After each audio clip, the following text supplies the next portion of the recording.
Have you ever wondered what happens when the person you trust most in the world starts living a double life? This is the story of Mark and Sarah, a couple who seemed to have it all, until a web of silent lies and secret meetings began to unravel their seemingly perfect life. Mark and Sarah had been married for 10 years, had a beautiful home, 2 wonderful children, and a love story that many of their friends envied. Mark was a dedicated architect, often working long hours to provide for his family, but he always made sure to be present for the important moments. Sarah was a talented graphic designer who worked from home, which allowed her to manage the household and be there for their kids. Oh, Lily. And Tom. From the outside, they were the picture of happiness, but things started to change subtly. It began with small, almost unnoticeable shifts in their routine. Sarah, who once shared every detail of her day with Mark, became more reserved. Her phone, which used to lie casually on the kitchen counter, was now always with her, screen down or tucked away in her purse. Mark didn't think much of it at first. Figured she was just busy with work, stressed, or perhaps needed a bit of her own space. He trusted her completely. The first real crack in their perfect facade appeared one Tuesday evening. Mark came home early, hoping to surprise Sarah and the kids with their favorite pizza. As he walked through the door, he heard Sarah on the phone in the living room.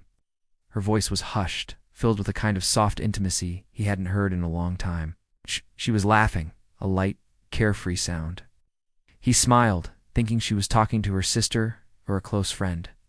But then he heard her say, "I wish you were here right now. I miss you." His smile faded. She quickly ended the call when she heard him enter the room, her face flushing slightly. "Oh, you're home early," she said, her voice a little too bright. "Who is that?" Mark asked casually, trying to push away the uneasy feeling in his gut. "Just my friend Jessica," she replied, a little too quickly. "We were just catching up." Mark let it go. He told himself he was overthinking things, that his long hours at work were making him paranoid.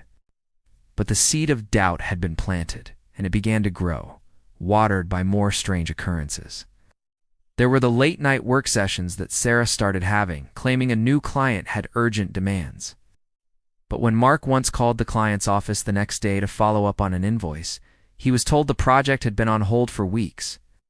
When he confronted Sarah, she brushed it off, saying it was a different freelance project she hadn't told him about yet. The excuses were always plausible, always just enough to make him feel guilty for doubting her. Then came the girls' nights out that became more and more frequent.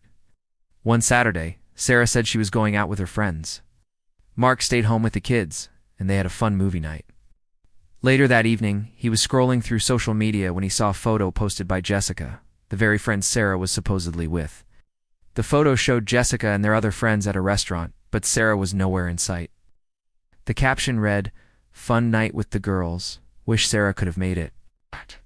Mark's heart sank. The floor felt like it had dropped out from under him. Where was she? He called her phone, but it went straight to voicemail. He sent a text. "Where are you?" "I saw Jessica's post." For an hour, there was silence. He paced the living room, his mind racing through 100 different painful scenarios. Finally, a text came back. "Sorry, my phone died. I left early because I had a headache. I'm just driving around to clear my head. Be home soon." The explanation felt thin, fragile, like a piece of paper trying to cover a gaping hole. When Sarah came home, she avoided his eyes. She looked tired, but not in the way someone with a headache does. She looked emotionally drained. He wanted to scream, to demand the truth, but he looked at her tired face, and the love he still felt for her held him back. He didn't want to believe the worst. So he stayed silent, and the silence between them grew, becoming a heavy, suffocating blanket over their marriage. Mark knew he couldn't live in this state of uncertainty any longer. The constant doubt was eating away at him, making him irritable and distant, which was starting to affect the kids. He decided he needed proof, one way or another. It felt like a betrayal of the man he was, but he felt he had no other choice. With a heavy heart, he installed a GPS tracker on her car. It was a small, discreet device, and he felt sick to his stomach as he did it. For a week, the tracker showed nothing out of the ordinary: trips to the grocery store, the gym, her parents' house. Mark started to feel a glimmer of hope. Maybe he was wrong. Maybe he was losing his mind. But then came the following Wednesday. Sarah told him she had a client meeting across town that would run late. He checked the tracker. Her car wasn't at the address of the design firm she mentioned. It was parked in a quiet, residential neighborhood on the other side of town, in front of a house he didn't recognize. It had been there for over 2 hours. His hands shook as he looked at the address on his screen. He knew what he had to do. He got in his car and drove. The entire drive was a blur of traffic lights and street signs, his heart pounding in his chest like a drum. He parked a block away and walked towards the house. It was a modern, stylish home, the kind he might have designed himself. And there, parked in the driveway, was a sleek, black sports car he'd seen before. It belonged to Alex, a man they'd met at a charity event a few months back. Alex was a wealthy entrepreneur, charming and confident. Mark remembered how Sarah had laughed at his jokes, how her eyes had sparkled when he spoke to her. At the time, he'd just thought she was being friendly. He stood there, hidden by the shadows of a large oak tree, feeling like a ghost watching a life that was no longer his. The front door opened, and a sliver of warm light spilled onto the porch. He saw 2 figures silhouetted in the doorway. It was Sarah and Alex. They were wrapped in an embrace, and then they shared a long, lingering kiss. In that single moment, Mark's world shattered into a million pieces. The silent lies, the secret meetings, the gut-wrenching suspicion, it was all real. He didn't confront them. He couldn't. He felt paralyzed, unable to breathe. He turned and walked back to his car, his legs feeling like lead. The drive home was a silent scream. Every memory he and Sarah had built together flashed before his eyes, now tainted by this devastating betrayal. Their wedding day, the birth of their children, their laughter, their dreams, it all felt like a lie. When he got home, he went to his study and just sat in the dark.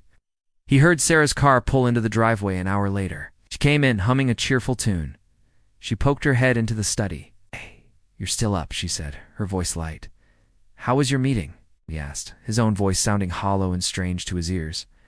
"Oh, it was great. Really productive," she said, smiling. The ease with which she lied was the final, brutal blow. He stood up and turned on the light. The look on his face must have told her everything, because her smile vanished, replaced by a flicker of panic. "Mark, what's wrong? You look pale?" He didn't raise his voice. He simply said, "I know, Sarah. I know about you and Alex. I saw you." The color drained from her face. For a moment, she was speechless, her mouth opening and closing with no sound coming out. Then came the tears, the desperate apologies, the frantic excuses. She said it didn't mean anything, that she was lonely, that he was always working. She said she loved him, that she didn't want to lose their family. But the words were just noise to Mark. The trust, the very foundation of their relationship, had been systematically destroyed. Not just by the affair itself, but by the months of calculated deception. Every lie had been a small chip taken out of their marriage, and now it was nothing but a pile of rubble. The happy life they had built was gone, replaced by the ugly truth of her betrayal. The silent lies had been the most damaging of all, because they had stolen his peace, his sanity, and his ability to trust the person he loved most. Their happy home was no longer a home. It was just a house filled with the ghosts of what used to be. The road ahead would be long and painful, for him, for her, and especially for their children. All because secrets and lies were allowed to fester in the dark, slowly poisoning everything they had once held sacred. Thank you for watching. This story is a powerful reminder of how vital honesty and communication are in any relationship. If you've been through something similar, or know someone who has, remember that you are not alone, and seeking support is a sign of strength.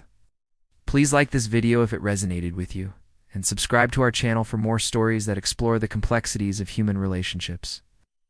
We'll see you in the next one.